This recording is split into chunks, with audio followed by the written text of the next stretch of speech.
Ladies and gentlemen, we are back for another changelog summary. We have two versions to go over, version 1.81 and 1.82 in this one. Reviewing both is your so-called media guy, Rashawn again. Let's not waste time, let's get into it. First feature we'll talk about are weapon licenses. You get them from City Hall. If you don't remember where City Hall is, it is in Burton.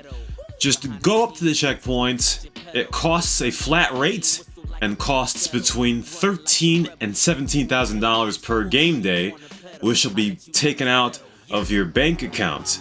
It's got two different uses. We'll talk about them one after the other. The first perk of the weapon license is that if you're a gun runner, you can sell legally to civilians without gaining a wanted level.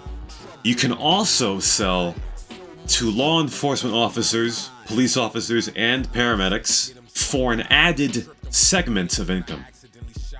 The only drawback to the license is that you have to pay a 7.5% tax after each sale. But trust me, it's worth a lot more to have the added segments of selling to police officers and also not having to pay tickets every time you sell weapons. The other perk to weapon licenses is, upon getting arrested and going to jail, once you come out, you can keep a limited amount of ammo of weapons you had before you got arrested. So now you don't have to go around try to track down a gun runner after being arrested to buy up all the weapons again. You can still keep a bunch of ammo, a generous amount of ammo by the way, after being released from jail.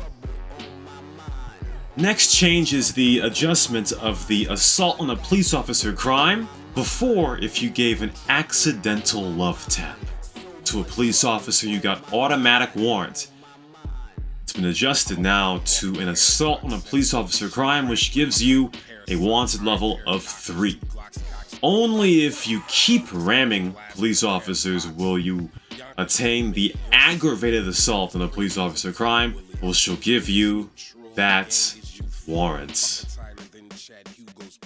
Next up, some things for gameplay balance. Some helicopters have had their speeds nerfed, as we take a look here. The Buzzard and the Swift side by side.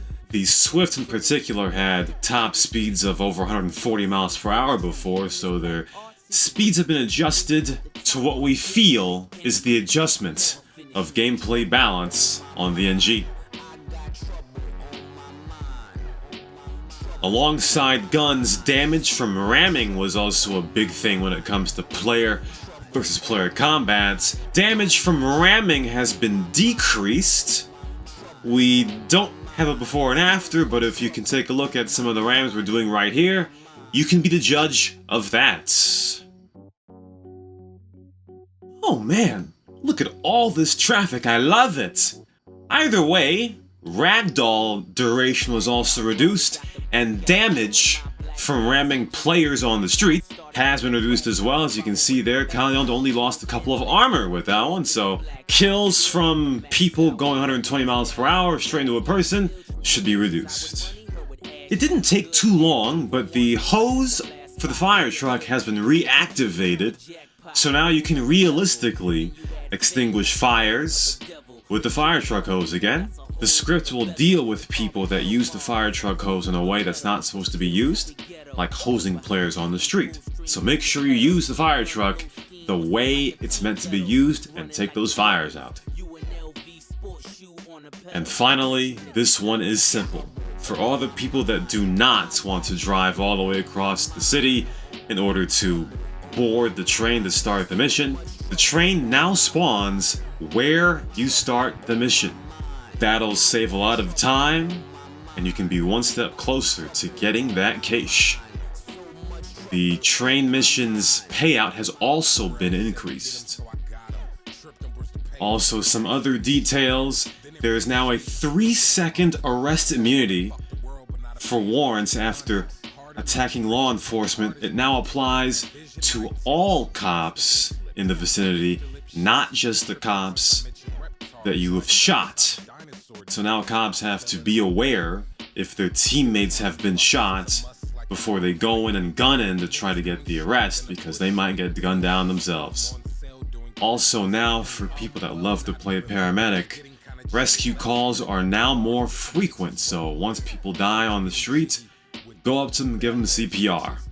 And lastly, the NG radio is up. If you want to apply to be a DJ, click on the link in the description to broadcast your favorite music to everybody on the server. I had trouble on my mind after making this video, but that's it for the changelog summary of versions 1.8.1 and 1.8.2. You're all ready to experience another new era of CnR Next Generation. I'm Rashawn, the so-called media guy. We'll see you next time.